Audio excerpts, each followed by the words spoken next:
Desire Power, Chapter 9, Paying the Price. According to the master formula, in order to get what you want, you must not only know exactly what you want, not only want it hard enough, but also be willing to pay the price of its attainment. We have considered the first and second of these elements of successful attainment. Let us now consider the third one and learn what it means to be willing to pay the price of attainment. This final element of successful attainment, this last hurdle in the race, often is the point at which many persons fail. Riding gallantly over the first several hurdles, they stumble and fall when they attempt to surmount this final one. This, not so much because of the real difficulty in passing over this obstacle, but rather because they are apt to underestimate the task and accordingly to relax their energies.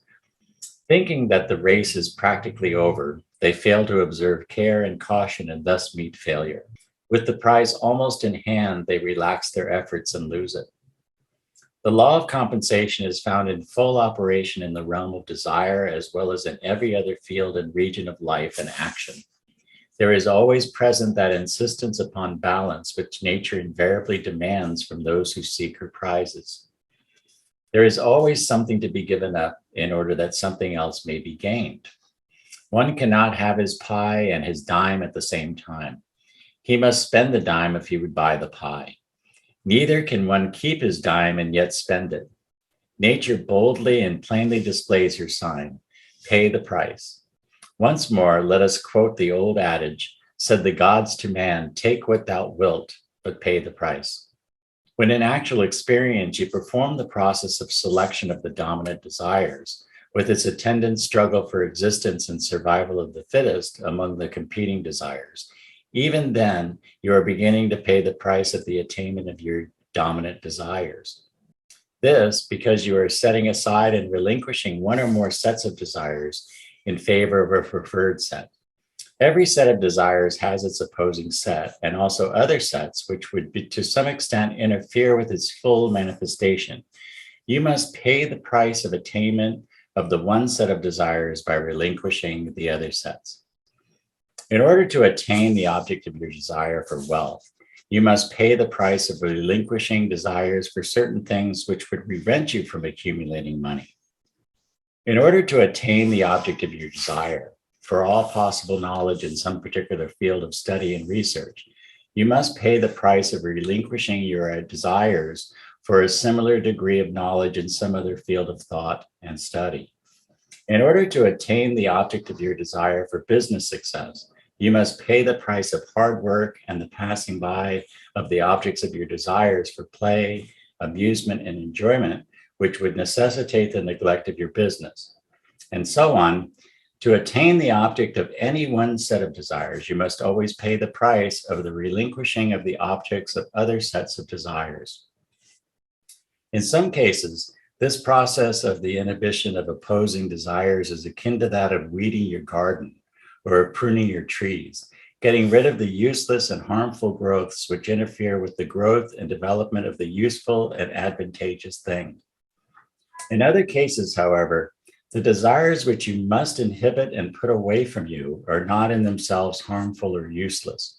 On the contrary, they may be very advantageous and useful in themselves and may be actually worthy of being adopted as dominant desires by others. But at the same time, they are of such a nature as to prove an obstacle to your progress along the line of your own chosen dominant desires. Things may oppose and antagonize each other without either of them being harmful or bad in themselves.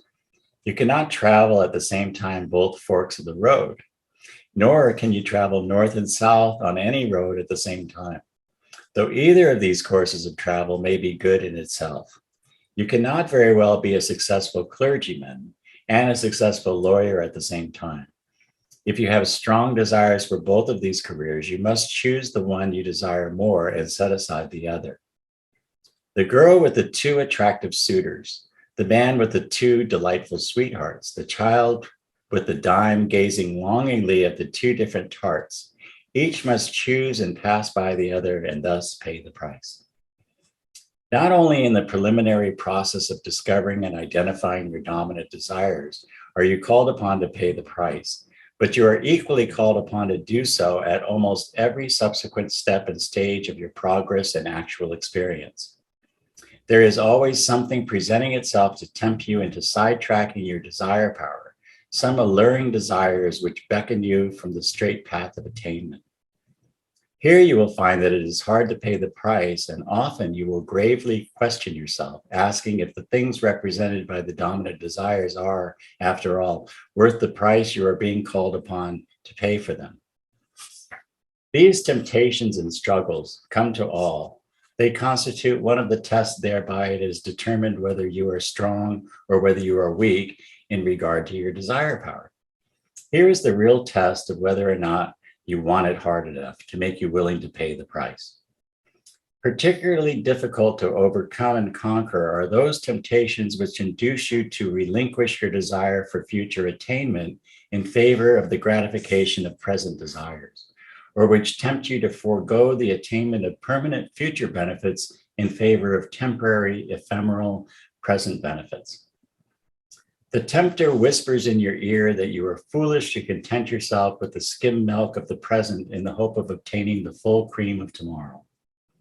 The ever-present suggestion to eat, drink, and be merry, for tomorrow we die, must be boldly confronted and conquered if you wish to attain the object of that which your reason and judgment, as well as your self-analysis, has shown that you really want above everything else. The habit of saying, "Get thee behind me, Satan," must be cultivated, and when you have got him behind you, look out lest he give you a push from behind.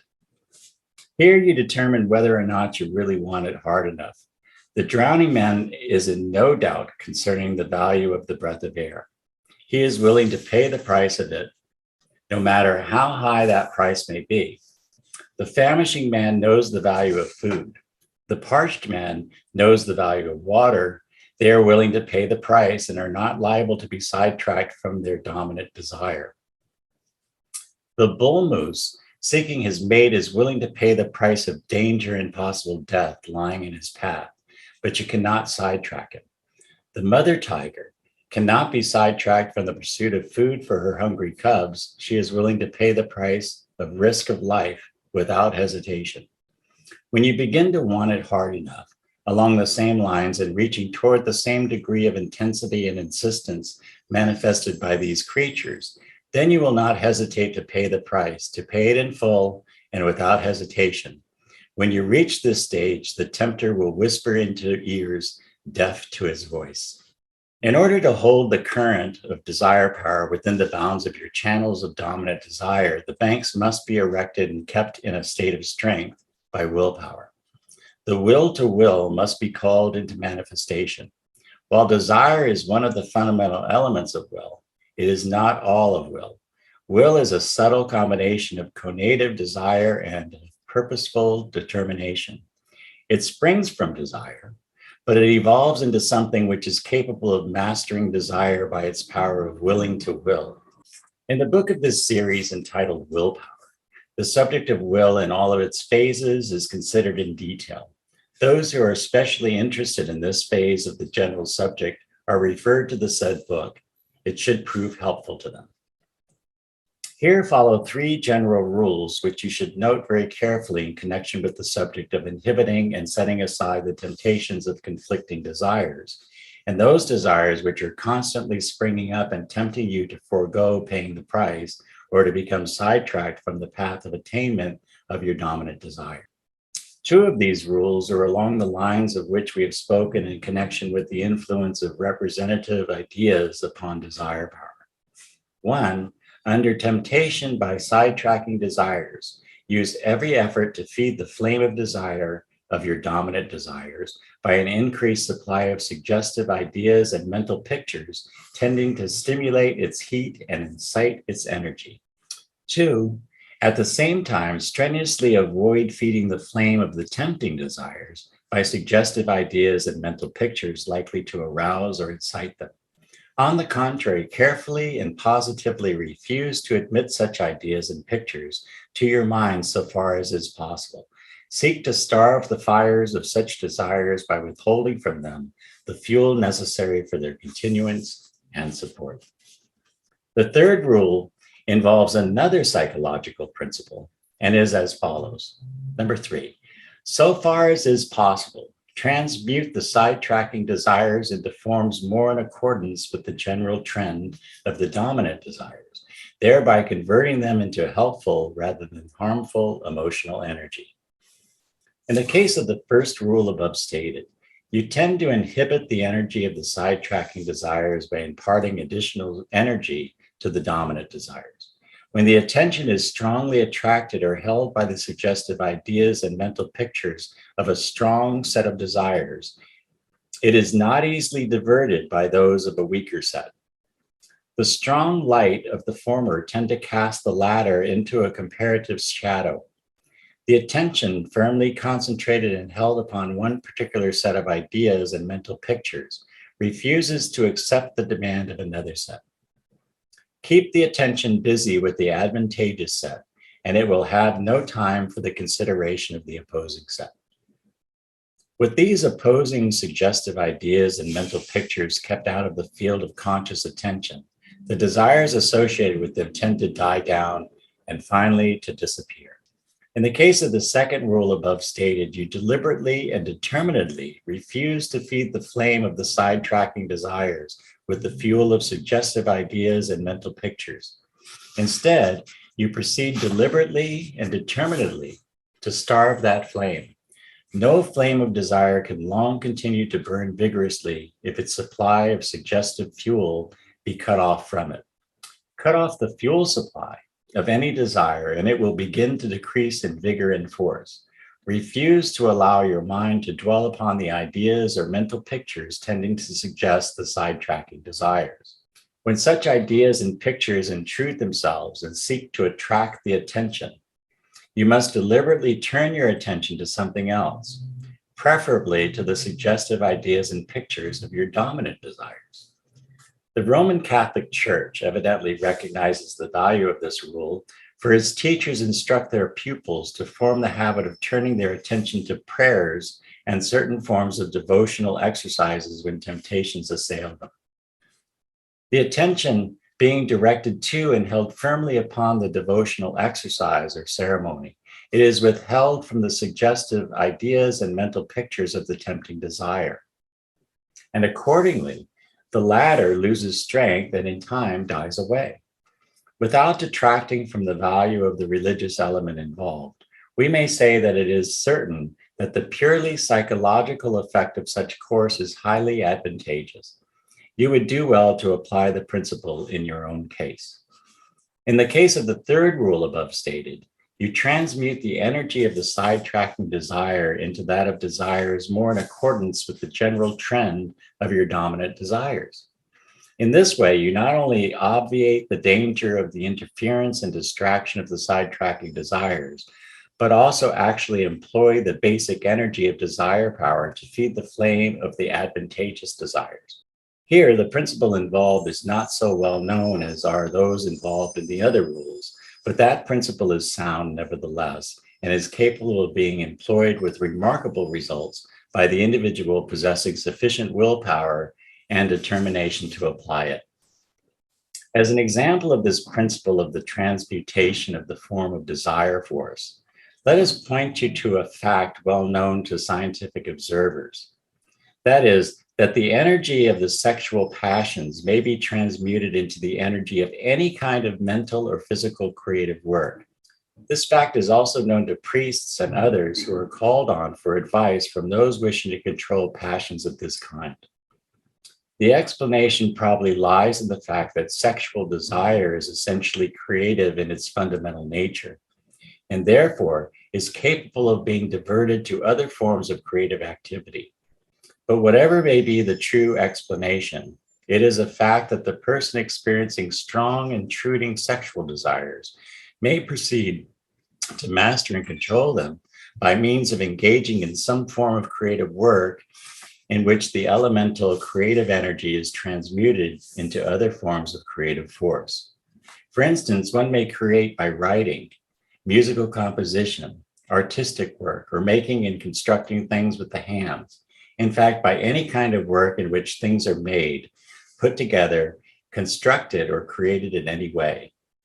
In all of such work, provided that sufficient interest is thrown into the task, it will be found that the strong impulse of the intruding sexual passions will gradually lose its force, and that the person will then experience a sense of new energy in the creative work which he has undertaken in order to transmute the previous form of desire power. The experienced physician knows that the best possible prescription for certain classes of cases of this kind coming to him for treatment and advice is that of interesting work, for head or hands or both. There is much truth in the old saying that an idle brain is the devil's workshop, and the similar one that the devil finds plenty of work for idle hands to do. This principle may be set to work against the devil by simply reversing its action by giving head and hands plenty to do. Another illustration of this principle is found in the case of the beneficial effect of certain games, in fact, of nearly all games played in moderation. Here, the sidetracking and distracting desires which seek to take one away from his appointed tasks and from the manifestation of his dominant desires are transmuted into the interest, feeling, and desires of play. Play is a safety valve of emotional feeling. It serves to transmute many a distracting desire into the conative energy expressing itself in an interesting game. This is true of games involving purely mental skill, as well as those in which physical skill is also involved. Baseball has been a wonderful benefit to the American people in this way. Golf is playing an important part in the direction of affording a transmutation channel of energy for busy men who tire under the somewhat monotonous strain of the strenuous pursuit of the object of their dominant desires. In cases of this kind, not only are the distracting desires transmuted in this way, but the games themselves give recreation, exercise, and a restful change of occupation for the individual. Paying the price of your dominant desires does not necessarily imply that you must give up everything in life, not actually concerned in furthering the interests of those particular desires. In such case, indeed, you would probably actually injure your own interest by too closely restricting your circle of interest and attention. The real meaning of the injunction is that you must pay the price of giving up, inhibiting, or at least transmuting any and all desires which directly and certainly oppose and seriously interfere with the attainment of the objects of your dominant desires. That price, indeed, you must be prepared to pay. In many cases, such desires may be transmuted into forms which will, in a sense, run along with the pursuit of the objects of your dominant desires, and thus be rendered helpful rather than harmful. Many emotional elements may be turned to account in this way by the process of transmutation. You should give some thought to this matter of transmutation when you are threatened by distracting and sidetracking desires. Another form of paying the price is that of the labor and work to be performed by the individual in his task of attainment of the object of his dominant desires. This work and labor, however, is not alone performed by the exercise of the persistent determination of the will, though this is the active element involved. There is needed also the inhibition and starving out of the conflicting or sidetracking desires which strive to draw the individual away from his appointed tasks and toward the actions requiring less work, and which for the time being seem to be richer in promise of pleasure and satisfaction. The price paid by the men and women who have achieved marked success almost always is found to include self-denial and sometimes even actual privation during the earlier days of the undertaking. Work far in excess of that rightfully demanded of the wage earner, both in amount and in time, is demanded of them. Application and unwearied perseverance are required of them. Indomitable resolution and persistent determination must be paid by them. There is here the constant giving up of the present pleasure in favor of that hoped for in the future. There is here the constant performance of tasks which might easily be avoided and which are really avoided by the average person, but which are required to be performed by the individual who is inspired by the dominant desire and who is working for the accomplishment of the one big thing. Napoleon paid the price in his earlier days when he refused to indulge in the frivolous pursuits of his fellow students at Brienne, and instead deliberately devoted his spare time to the mastery of the elements of military science and history. Abraham Lincoln paid the price when he studied the few books he could find by the light of the fireplace instead of indulging in the pleasures and dissipations of other young men of his neighborhood. Read the history of any successful man, and you will find this invariable paying the price of study, application, work, self-denial, economy, thrift, industry, and the rest of the needful things. Never delude yourself with the thought that you can escape paying the price of the attainment of the objects of your strong desires. The price must always be paid. The greater the object of attainment, the greater the price demanded. But you will find that if you have learned how to want it hard enough, then the price will be comparatively easy to pay. The thing will be deemed well worth it. If you feel that the price you are being called upon to pay for the object of your dominant desires is more than the thing is worth, then there is something wrong about the whole matter. In such case, you should carefully take stock of your feelings, weighing and comparing them carefully, as we have suggested in our consideration of self-analysis and selection of dominant desires. You may find that what you have supposed to be a dominant desire is not really such at all.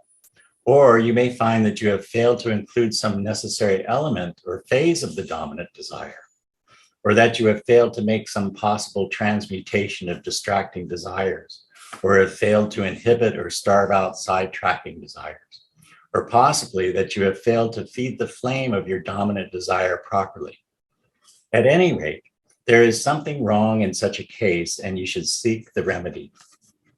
While the law of nature provides that you must pay the price of the attainment of any and all desires, it also provides that the attainment must always be worth the price. If you find that the present and probable future value of any object of your desire is not worth the price, you must be called upon to pay for it. Then you should carefully consider the whole matter most critically, viewing it from all angles and in the light of all possible relations and associations with full deliberation concerning the probable consequences of an opposite course, and with thoughtful judgment concerning all alternative courses. The dissatisfaction may be merely temporary in passing, or on the other hand, it may be growing in strength and promise of permanency. Any desire which, upon careful consideration, deliberation, and judgment, may seem not to pay for its keep, to be not worth its storage charges or floor space in your emotional nature, is a fit object for a final retrial upon its merits, a revaluation of its points in order to decide whether it shall be retained and treated for additional strength, energy, and emotional value, or else discarded and rejected. The test should always be, is this really worthwhile, worth the price I am called on to pay for it? Would its rejection cost me more than its retention? The touchstone of merit should be, does this render me stronger, better, and more efficient, and therefore more truly and permanently happier? In the history of philosophy, we find many theories concerned with the matter of the satisfaction of pleasurable desires and the avoidance of pain, the achievement of the greatest possible amount and degree of contenting of the spirit of the individual. The ancient Greek philosophers especially devoted much attention to this particular subject, but they failed to come to a common understanding. The Epicureans held that the chief end of life is to obtain the greatest satisfaction of the pleasurable desires. The Stoics, on the contrary, held that the chief end of life is to avoid and escape pain. Between these two poles raged the conflict of thought on the subject. Some emphasize the fact that an excess of pleasure brings about a reaction of satiety and even actual pain, while even in continued pain, there is to be found a compensating element of resignation and inner content of a spiritual nature. Here, as elsewhere, the truth seems to lie between the two extremes, at the point of the golden mean. Nothing too much is the axiom of those who perceive the danger of proceeding to extremes in anything. They hold that while the satisfaction of the pleasurable desires is proper and good, yet there is an element of benefit even in a moderate degree of pain. Without pain, they say, there is no contrast by reason of which pleasure is appreciated.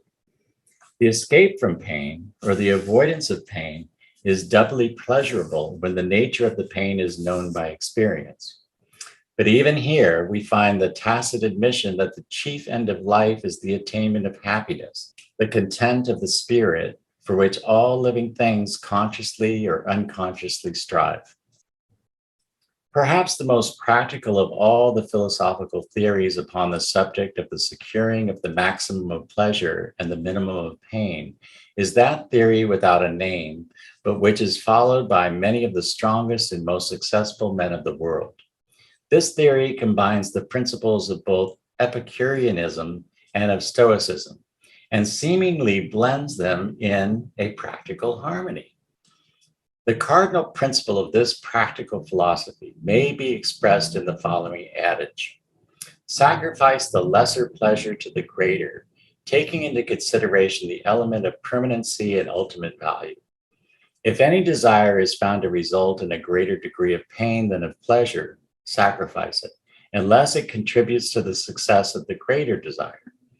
If it results in a greater degree of pleasure than of pain, preserve it, unless it tends to weaken or to interfere with the success of a greater desire. In the consideration of the above, you must never lose sight of the fact that the greater desires or the greater pleasure may consist of the satisfaction arising from the performance of duty and of the practice of rational altruism. In fact, it often does so. For acts of duty, altruism, patriotism, self-sacrifice for an ideal, etc., are performed only when there is secured a greater content of spirit by the performance or practice than by the opposite course. So at the last, recognizing that you must always pay the price, you are justified in seeking to get the greatest satisfaction for the price paid, and to refuse to accept emotional goods which are not worth the price demanded for them. There should be observed an economy of desire by means of which the law of compensation is made to yield a full return for every expenditure. You should always get your money's worth when you pay the price, and it behooves you to examine carefully the wares offered for sale on the counters of desire. If you find that you have any unprofitable desires not worth the price which you are continually being called upon to pay for them, do not hesitate to scrap them at once. At least strive to retain only such dominant desires as will, in the end, enable you to say honestly to yourself, it was well worth the price it cost. I am satisfied. You have seen that desire is that emotional state which is represented by the phrase, I want. You have seen that desire has for its object something which will bring pleasure or get rid of pain, immediate or remote, for the individual or for someone in whom he is interested. You have seen that you always act according to your greatest like or dislike of which you are cognizant at the time. You have seen that the degree of force, energy, will, determination, persistence, and continuous application manifested by an individual in his aspirations, ambitions, aims, performances, actions, and work is determined primarily by the degree of his desire for the attainment of the objects thereof, his degree of want and want to concerning that object. You have seen that desire is the flame that produces the steam of will, and that, therefore, desire is the source from which all human action springs. You have seen that not only does desire power directly or indirectly cause all human action, but that it also sets into operation the life forces which develop the mental and physical faculties and powers of the individual along lines designed to further and more efficiently manifest and express the dominant desires of the individual. You have seen how desire power presses into service the powers of the subconscious mentality in the work of manifesting and expressing the strong desires. You have seen how the subconscious powers act so as to attract to the individual the things, persons, conditions, and circumstances serving to enable him to better manifest and express his sovereign desires, and how, in the same way, they tend to attract the individuals to those things, persons, conditions, and circumstances. You have seen how desire attraction works silently, even when one is asleep, toward the end impressed upon it by the character of the strong desires. You have discovered the importance of knowing exactly what you want and have learned how to gain such important knowledge by self-analysis and selection. You have discovered the importance of wanting it hard enough and have learned how to feed the flame of desire so as to cause it to burn fiercely. You have learned how to set into motion and activity the great body of elemental desire and how to cause it to flow forth through the channels of manifestation and expression which you have carefully built for its flood. You have discovered the necessity of paying the price of attainment of the objects of your desire and have learned the general rules concerning such payment. You have been informed concerning the tremendous power of the desire power within your being and have become acquainted with the laws governing its manifestation and expression and the rules regulating its control and direction. If you have entered into the spirit of this instruction and have allowed its influence to descend into the subconscious depths of your mentality, you have already become aware of the aroused energy of the desire power in those depths. You will have found yourself filled with a new and unfolding consciousness of personal power within you. You will have experienced that intuitive feeling that there have been set into operation in you certain subtle but dynamic forces which will tend to make you stronger, better, and more efficient.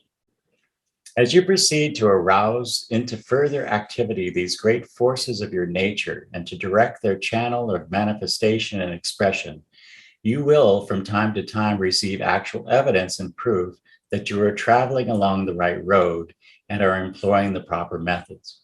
You will be astonished to receive proofs of actual results in the most unexpected manner and from sources and directions never dreamt of before. You will realize more and more as you proceed that you have set into operation one of nature's most potent forces, in fact, the force of forces.